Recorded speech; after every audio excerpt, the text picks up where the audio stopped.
നമസ്കാരം. Welcome to Geetha's ഭക്തി ഗീതം. വൺ ഡേ വൺ ശ്ലോകം. ശ്രീമദ് മഹാഭാഗവത മഹാത്മ്യം 489th day. Today 6th chapter 89th sloka. For details please see the description box.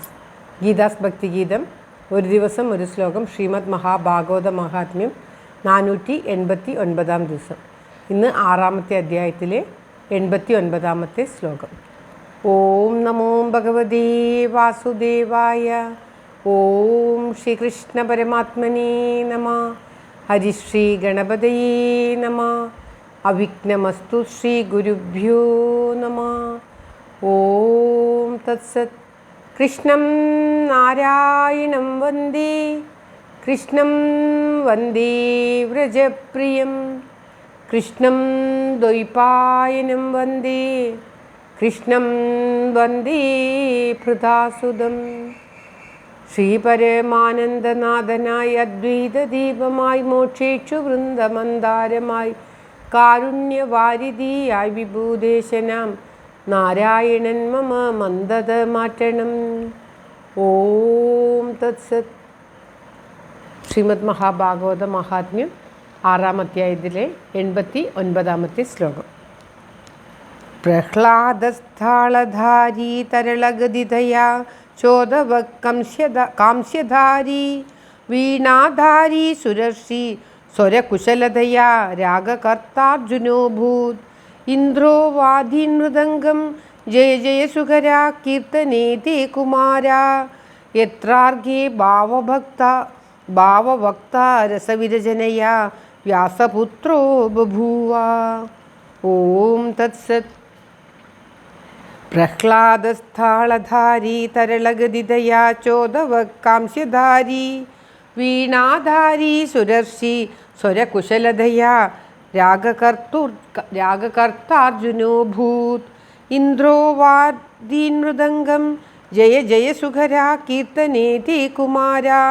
യത്രാർഘേ ഭാവഭക്ത രസവിരചനയാ വ്യാസപുത്രോ ബഭൂവ.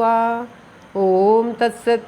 ഈ സമയത്ത് അവിടെ, അതായത് ആ ഗംഗാതടത്തിൽ ഭഗവാൻ അവതരിച്ചപ്പോൾ നാരദരും മറ്റു എല്ലാവരും ചേർന്ന് എന്തൊക്കെ പ്രവൃത്തികളിൽ ഏർപ്പെട്ടു, എങ്ങനെയൊക്കെ ഭഗവാനെ രസിപ്പിച്ചു എന്നാണ് ഈ ശ്ലോകത്തിൽ പറയുന്നത്. അവിടെ മഹാദേവനും മഹാദേവിയും ബ്രഹ്മാവും ഒക്കെ ആവിർഭവിച്ചു. എല്ലാവരും ആ ഭഗവാനെ കാണുവാൻ വേണ്ടി ആ തടത്തിൽ വന്നു ചേർന്നു എന്ന് കഴിഞ്ഞ ശ്ലോകത്തിൽ പറഞ്ഞു. ഇപ്പോൾ പറയുകയാണ് അവിടെ ആരൊക്കെ എന്തൊക്കെ ചെയ്തുകൊണ്ട് ആ ഭഗവാനെ രസിപ്പിച്ചു എന്ന്. പ്രഹ്ലാദൻ ആ ഹരിഭജനത്തിൽ താളം പിടിച്ചു അത്രേ. പ്രഹ്ലാദൻ താളം പിടിച്ചു. ഉദ്ധവർ തരളഗതിയിൽ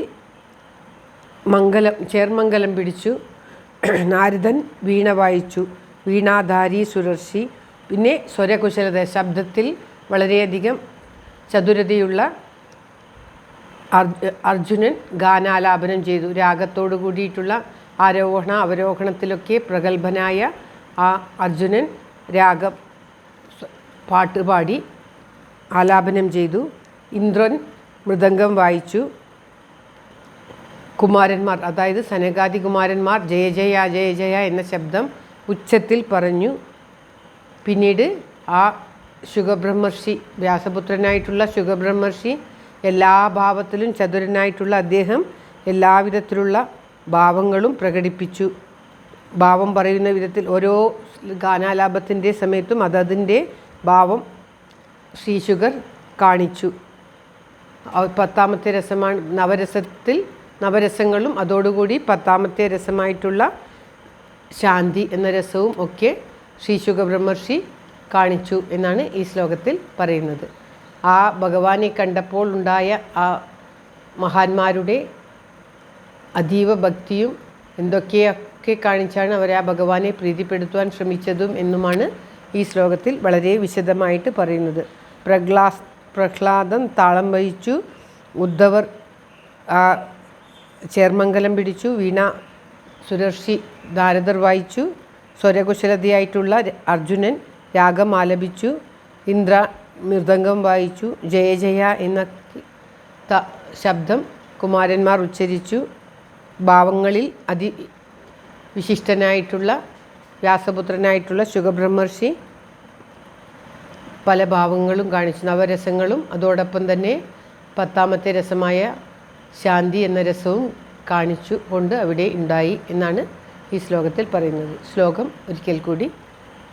പ്രഹ്ലാദസ്ഥാളധാരി തരളഗതിതയാ ചോദവക്കാംസ്യധാരി വീണാധാരി ശുരർഷി സ്വരകുശലതയാ രാഗകർത്താർജുനോഭൂത് ഇന്ദ്രോ വാദി മൃദംഗം ജയ ജയ സുഖരാ കീർത്തനേ തേ കുമാര യത്രാർഗി ഭാവഭക്ത രസവിരചനയാ വ്യാസപുത്രോ ബഭൂവ.